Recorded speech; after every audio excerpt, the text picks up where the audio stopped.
tardes. Buenas tardes, presidente de la Real Academia de Salamanca, doctor don Enrique Bataner Arias. Buenas tardes, compañeros, compañeras. Esta tarde tenemos el honor de tener gente con nosotros, gente ilustre, que desde hace ya unos meses estamos estableciendo un convenio, y el convenio concretamente es con la Real Academia de Medicina de Salamanca. El Colegio de Médicos, dentro de sus pilares, pues uno de ellos es la formación médica continuada. La Real Academia de Medicina de Salamanca también, en su línea de intentar formar, informar, promover proyectos de investigación, tiene una similitud y bueno, al igual que nosotros, creemos que es muy bueno que se haya firmado este convenio y que esta unión pues conlleve una sinergia y que al final redunde en un bien de la formación de todos los médicos. Nosotros llevamos ya dando una serie de conferencias. En principio estuvo con nosotros la doctora María Consuelo del Cañizo, que nos estuvo hablando de células madre. La semana pasada estuvo el doctor Joaquín Santaolalla Forgas, que estuvo hablando de genómica. Y hoy pues tenemos a nosotros a José Matías Tabernero Romo.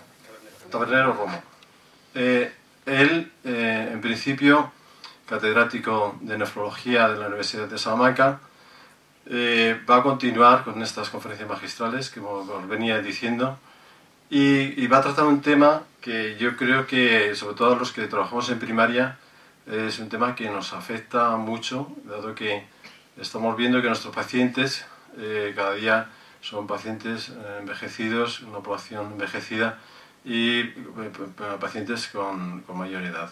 Y los trastornos, evidentemente, de este tipo, pues los vemos con más frecuencia.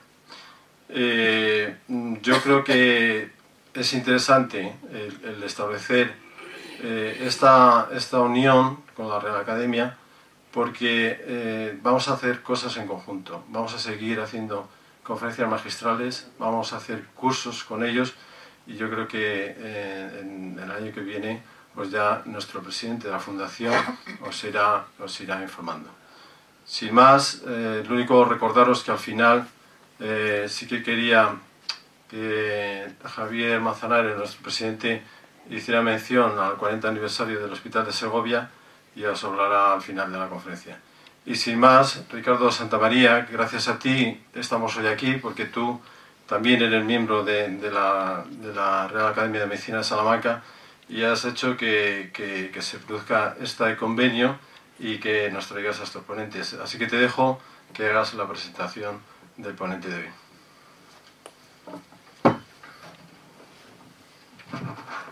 Buenas tardes a todos. En primer lugar, agradecer al colegio la acogida que nos da, en mi caso como colegiado, y para mí no es un honor, es sobre todo un placer el tener con nosotros al presidente y al vicepresidente de la Real Academia de Salamanca, por muchos motivos, pero fundamentalmente por lo que comentaba Enrique en cuanto a una actuación conjunta, en cuanto a una actuación sinérgica de ambas instituciones, puesto que nuestro objetivo y nuestro fin es el mismo. Y también desde el punto de vista de la Academia, el tener al presidente, el profesor Bataner, catedrático de Bioquímica y Biología Molecular y anterior rector de la Universidad de Salamanca, y al profesor Tabernero, catedrático de Nefrología, supone un placer y un orgullo, en cuanto que uno de los objetivos de esta junta directiva, de la que me honro ser el secretario, de estas dos personas tan entrañables y tan brillantes, secretario de la Academia, no personal, por Dios, no vamos a las cosas claras. Uno de los objetivos de esta junta directiva, cuando tomó posesión, era establecer una relación con los colegios de lo antiguamente llamado distrito de la Universidad de Salamanca, en la cual se encuentra Segovia. Entonces, es un punto de comienzo y simplemente dar la bienvenida al profesor Tabernero como ponente. Aquí hay discípulos suyos entrañables y amigos y brillantes, has dejado buena escuela, y simplemente daros las gracias por estar aquí, daros las gracias por estas iniciativas que hemos estado, bueno, antes de esta reunión preparando, y que como dijo, y el profesor Bataner le gustará, este es el comienzo de una gran amistad que va a ser larga. Siempre nos quedará Salamanca. Muchas gracias.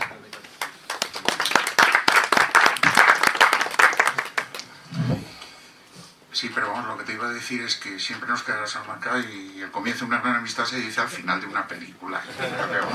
Aquí tenemos que hacer algo porque sea el principio de verdad. Bien, yo únicamente quiero intervenir para agradecer la hospitalidad del Ilustre Colegio Oficial de Médicos de Segovia, en la persona de su presidente, don Enrique Guilabert, y en la persona de todos los colegiados que puedan estar presentes, muy especialmente con el secretario de nuestra academia, que es una academia modesta, por otra parte, ¿no? A pesar de que el nombre pueda parecer bastante rimbombante, pues la verdad que nuestras actividades son modestas, pero efectivamente pienso que hoy iniciamos un camino que yo creo que hacía ya bastante tiempo que deberíamos haber empezado, y por lo tanto, pues bien está lo que bien acaba, incluso la película Casablanca. Muchas gracias. Muchas gracias. Esto, si te parece, José Martínez, sí, lo vas a hacer. Sí, sí.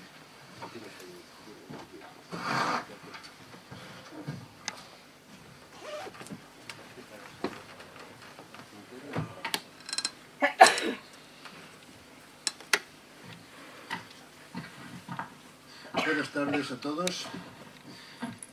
Ilustrísimo señor presidente del Colegio Médico de Segovia, ilustrísimo señor presidente de la Real Academia de Medicina de Salamanca. Es para mí un placer poder estar aquí representando a la Real Academia de Medicina de Salamanca en estos comienzos de colaboración que existen y que deseo que sean largas y fructíferas. Ya aquí hay unos representantes de la Real Academia de un gran prestigio, como son el doctor Ricardo Santamaría y el doctor Carlos Kaiser, y a ellos se debe pues esta labor de aproximación que estamos intentando y que pensamos que puede ser de gran interés para todos. Y el tema que voy a hablar yo hoy es el tema del envejecimiento. Pues sí me gustaría que tuviéramos un envejecimiento como lo tienen las piedras de estos monumentos, que aunque con retoques, pues están aguantando durante muchos siglos.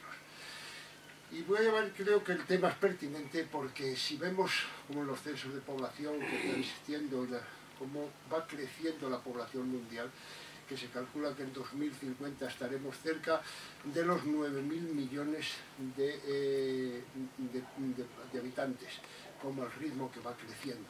Y cómo vemos que, por ejemplo, en la población española, la pirámide, ya llamar la pirámide es un eufemismo, porque vemos...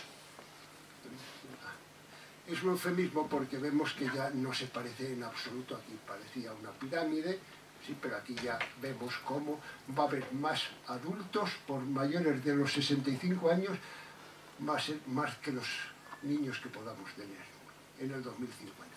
Con lo cual nos vamos a encontrar con un gran alto número de personas mayores de 65 años. Y yo creo que todos, en todas las especialidades, bien sea asistencia primaria, la asistencia especializada, nos vamos a ver con estos tipos de pacientes, con los enfermos, con las personas mayores, no enfermos, porque esto es lo que vamos a discutir aquí, si son enfermos, si son procesos fisiológicos, y a ellos le vamos a tratar. Y para hablar del riñón, del envejecimiento renal, simplemente recordarles cómo tenemos dos riñones que están vascularizados a partir de la aorta, y cómo es un órgano muy vascularizado el riñón. Es un órgano muy vascularizado porque recibe un 25% del gasto cardíaco, porque la actividad metabólica que existe en el riñón es muy amplia y para eso necesita una gran cantidad de sangre, una gran cantidad de oxígeno. Y esta vascularización no solo es en la médula, digo en la corteza,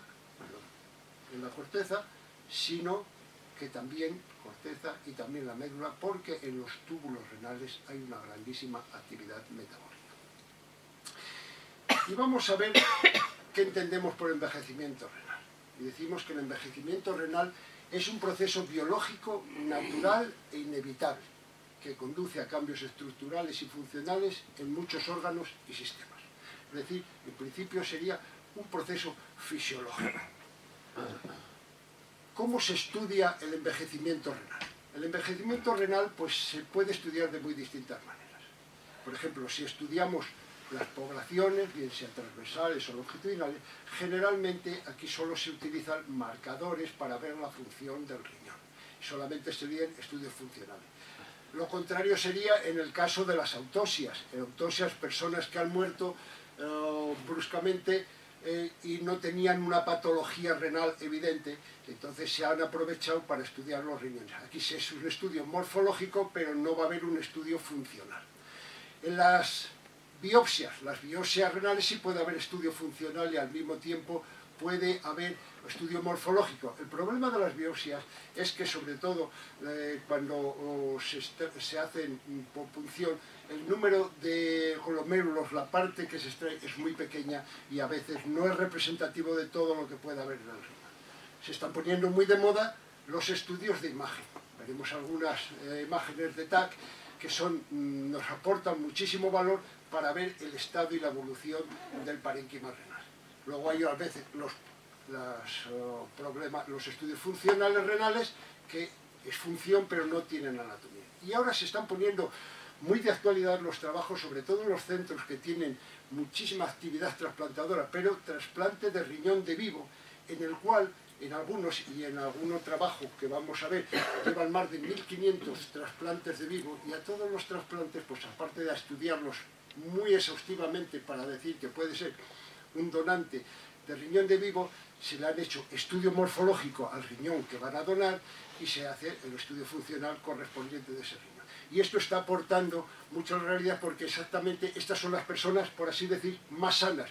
Y en esas personas que son tan sanas se puede ver perfectamente cuál es la evolución del riñón, el envejecimiento del riñón a lo largo de los años. Entonces vamos a ver primero las alteraciones macroscópicas, las morfológicas, que son las que nos vienen a dar un poco las características de ese riñón. Vemos, este es un esquema del envejecimiento renal. El riñón se va a hacer un poquito más pequeño, se va a ir atrofiando la corteza, la médula no tanto, y luego aparece grasa en el seno renal. Esto sería la morfología, pero esto es un esquema. Vamos a ver algo más en la realidad. Mire, esta es una tomografía computarizada, con el software y distinguiendo distintas densidades del riñón, pueden separar lo que es la corteza, que aquí está representado en amarillo, la corteza, y aquí en azul la médula renal. Y de esta manera pueden hacer los cálculos del volumen y cómo a lo largo de los años va a ir evolucionando. Y así nos encontramos que la cortical a lo largo de los años, y fundamentalmente a partir de los 40 años, va lentamente pero descendiendo progresivamente. Cuando se estudia la médula, en la médula no se observa este cambio. Se piensa porque hay una hipertrofia tubular que permite que la médula no disminuya de tamaño. Incluso también porque hay quien piensa que parte de esta grasa que está en el seno puede ser interpretada por la tomografía como que fuera estructura de la médula. También otra de las características del envejecimiento renal es que aparecen quistes renales. Son quistes, el riñón multiquístico simple, con la edad van apareciendo más frecuentemente. Puede haber múltiples o puede haber solamente algún que otro quiste renal, que esto por una ecografía se detecta perfectamente. Y vemos que a medida que va pasando la edad, este es un trabajo de Egnoyan, pues vemos cómo van apareciendo progresivamente quistes a lo largo de la vida de las personas. Y hay que tener mucho cuidado, porque en algún momento pueden tener un número muy elevado de quistes y podemos confundirlo con que pueda tener una poliquistosis.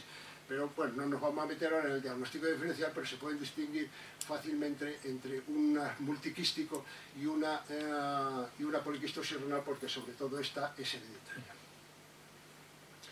Entonces vamos a ver cuál es el aspecto microscópico que tienen los riñones.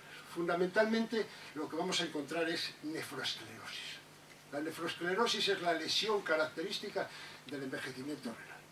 Y esta nefroesclerosis está constituida por alteración del glomérulo, la glomerulosclerosis, alteración de los vasos, arteriosclerosis, fundamentalmente una hiperplasia fibrointimal, atrofia tubular y fibrosis intersticial. Porque cuando se afecta el glomérulo, al final también se atrofia el túbulo y posteriormente en esa zona puede haber fibrosis intersticial.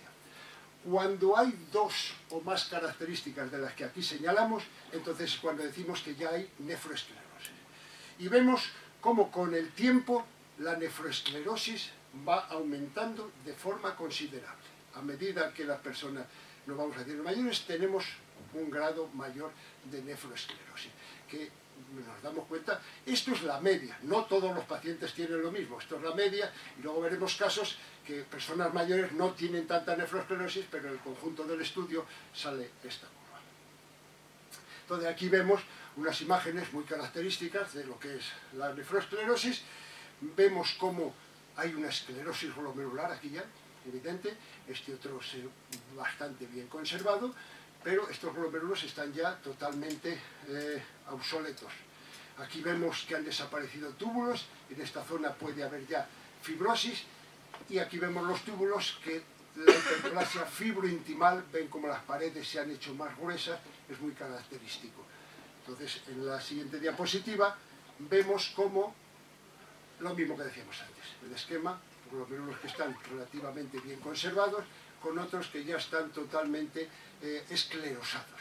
Y luego cómo hay zonas de fibrosis, cómo hay túbulos que están alterados, vasos que también están alterados. Aquí lo vemos a mayor aumento, como las lesiones tubulares evidentes con infiltrado intersticial y que han desaparecido, algunos túbulos están desapareciendo.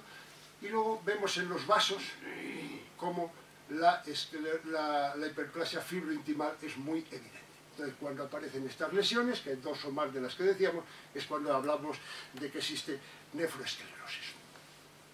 Y esta nefroesclerosis, a lo largo de los años, lo primero que va a aparecer es generalmente glomerulosclerosis, fundamentalmente, glomerulosclerosis. También puede haber un poquito de atrofia tubular. Y a medida que va aumentándose la edad, aparece más evidente también la atrofia tubular y ya empieza a aparecer la fibrosis intersticial, alrededor de 31 o 40 años. Y así progresivamente, y luego ya a partir de los 50 es cuando aparecen ya los datos característicos de arteriosclerosis. Y vemos cómo al final hay muy pocos riñones que están sin lesión, porque ya las lesiones son progresivas a lo largo de los años. Entonces vemos, esto es de sentido común, después de lo que hemos ido hablando, ¿cuántas biopsias con menos de 10% de glomerulosclerosis? Pues a medida de los que van los años, cada vez hay menos. Lógicamente, a medida que van pasando los años, hay menos biopsias con menos del 10%. Y ocurre lo contrario, a medida que vamos aumentando en edad, las biopsias van mostrando de que hay más del 10% de glomerulosclerosis. Estos son los trastornos funcionales, que también, los trastornos morfológicos, y luego ver cómo la relación que hay entre el número de glomérulos que va descendiendo paulatinamente con la edad porque se van esclerosando y cómo los que quedan se hipertrofian y van aumentando también los que quedan, aumentan de tamaño y van siendo cada vez mayores en un intento de compensar a los que se han perdido. ¿Cuáles son los cambios funcionales renales? Fundamentalmente vamos a hablar aquí de función glomerular y de función tubular e intersticial. Normalmente empezamos hablando por la función glomerular. La función glomerular es muy importante porque dependiendo de cómo sea la función glomerular nos va a decir cómo está el estado general de este riñón.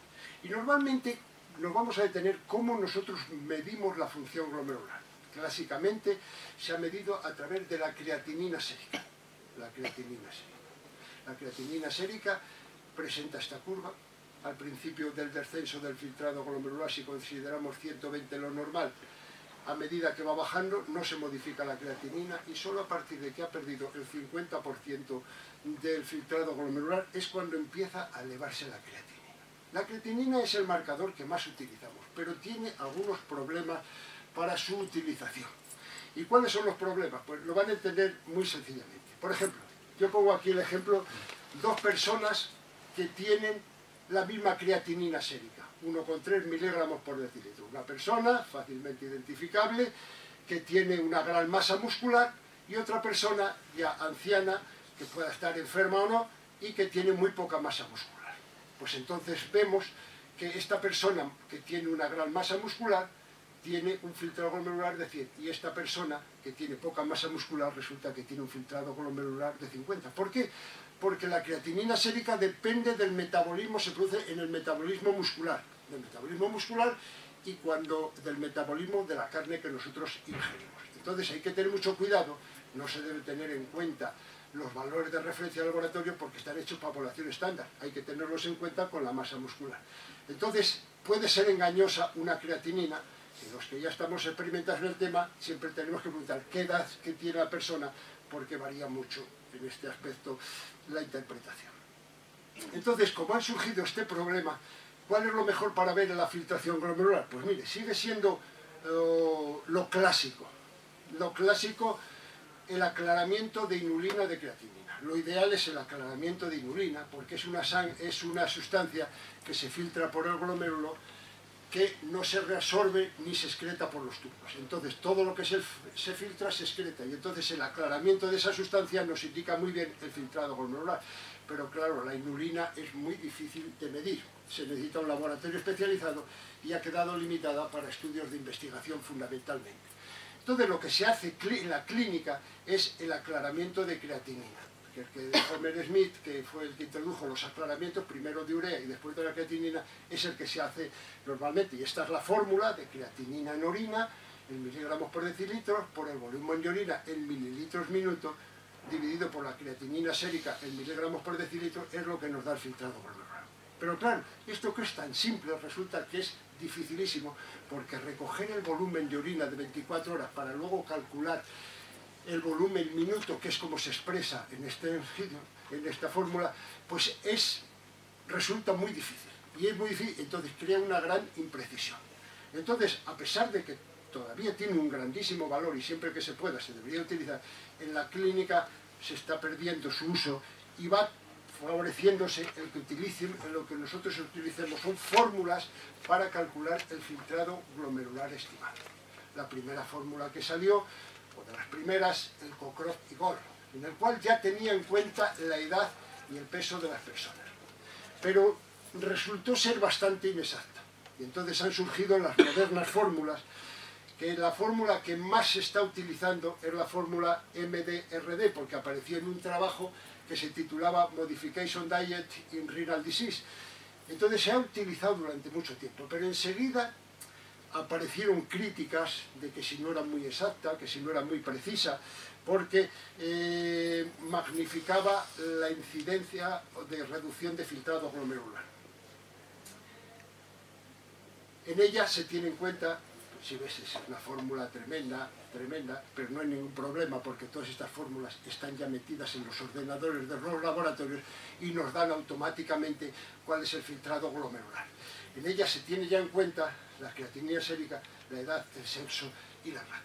Y si no hay en el laboratorio, lo tiene metido, el laboratorio que nos hace la determinación no tiene metido la fórmula, que la mayoría ya lo tiene, pues entonces hay unas web donde se puede calcular perfectamente, unas páginas web donde te ponen ya cómo se tiene que calcular, meter los datos que te piden de creatinina, edad, sexo, y ya te da el resultado rápidamente.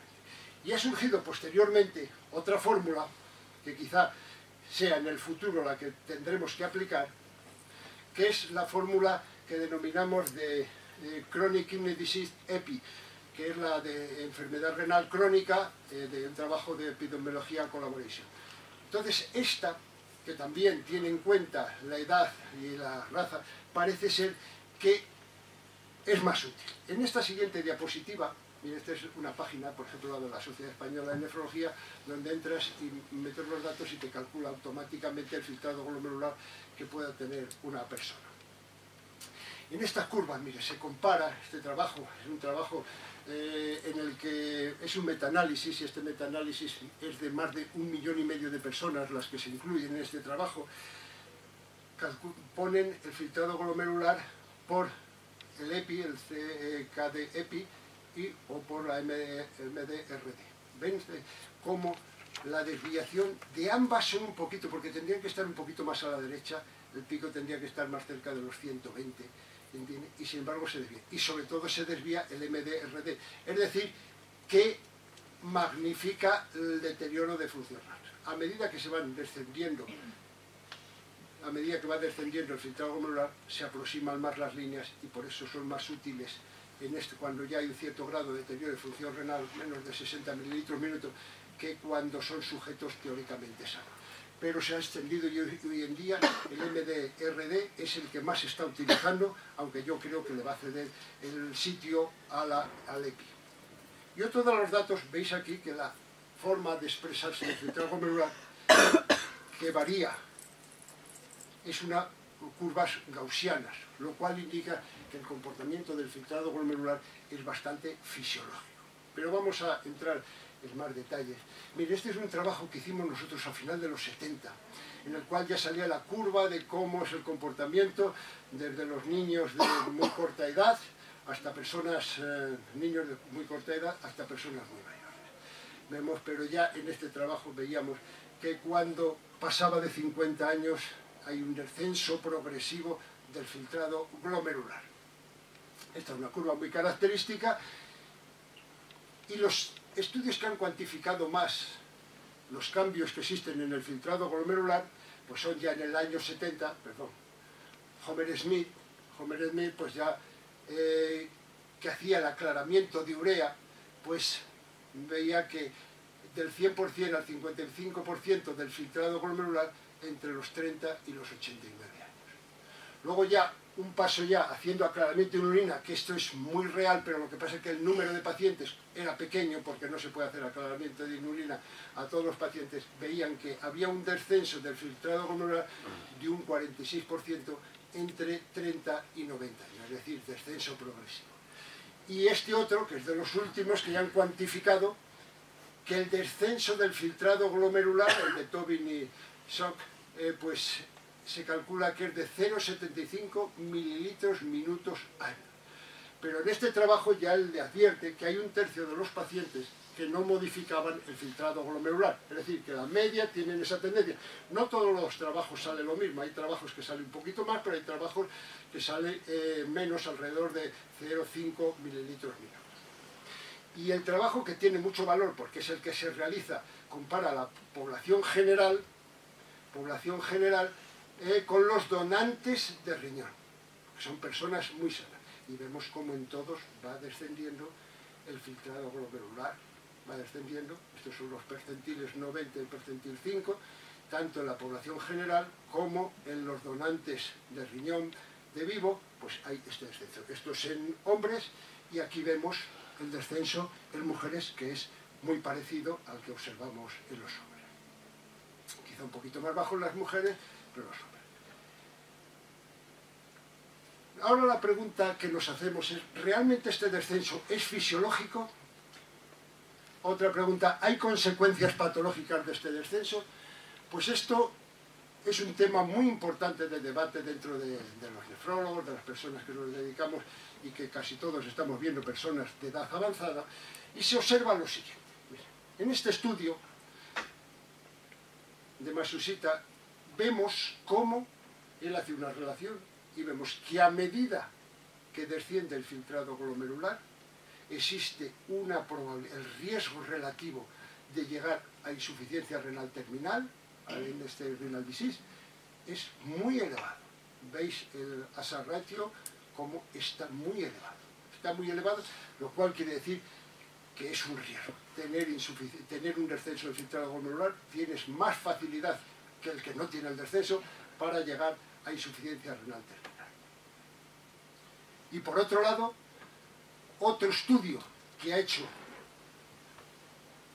la separación de esos enfermos del descenso del filtrado glomerular según los grupos de edad, desde 18, 54, 55, 64, 65, 74, mayores de 75, vemos que el riesgo relativo de llegar a insuficiencia renal terminal es similar en todos los sitios. Pero aquí salió también un dato que sobre todo en las personas de mayor edad, un riesgo el tener el filtrado glomerular más alto de lo que correspondía al control al que se hace la comparación en el riesgo relativo. Y esto es porque piensan que si un paciente tiene una elevación del filtrado glomerular con esta edad es que está en un estado de hiperfiltración, y la hiperfiltración favorece la esclerosis glomerular y tiene un riesgo de llegar a insuficiencia renal también de forma rápida. Entonces, como vemos, no es una cosa totalmente fisiológica, tiene su riesgo de que pueda aparecer insuficiencia renal terminal. Pero cuantificando un poco, cuando decimos el riesgo, ¿cuántos llegan a esa situación terminal? Este es un estudio, el estudio Pearce, que es un estudio del que nos sentimos muy orgullosos los nefrólogos, porque se ha hecho en España y se han hecho unas entrevistas a más de 3.000 personas que se han hecho en todas las comunidades autónomas a partir de los centros de asistencia primaria, pues aleatoriamente se citaban personas para que fueran al centro de salud y allí los encargados del estudio les hacían una pequeña historia para ver, descartar enfermedades que pudieran tener y se les hacía una función renal para ver el filtrado glomerular. Y entonces, basándonos en la clasificación de la insuficiencia renal que se acepta por las guías más prestigiosas, por la KDIGO, por ejemplo, está el estadio 1, estadio 2, 3A y 3B, 4 y 5. Entonces, el primer estadio es daño renal con función normal, con filtrado glomerular normal, es decir, más de 90 mililitros de filtrado glomerular. El estadio 2 es un daño renal leve con un filtrado glomerular entre 60 y 89. El 3A, moderado, entre 45 y 60 años, y 59. El 3B es moderado grave, entre 30 y 44. Anteriormente, el 3A y el 3B era solo el 3. Pero después de ver cómo, lo que hemos hablado antes, que todo esto está hecho, el estudio del filtrado glomerular con el MDRD, que ver que produce un aumento de la incidencia de deterioro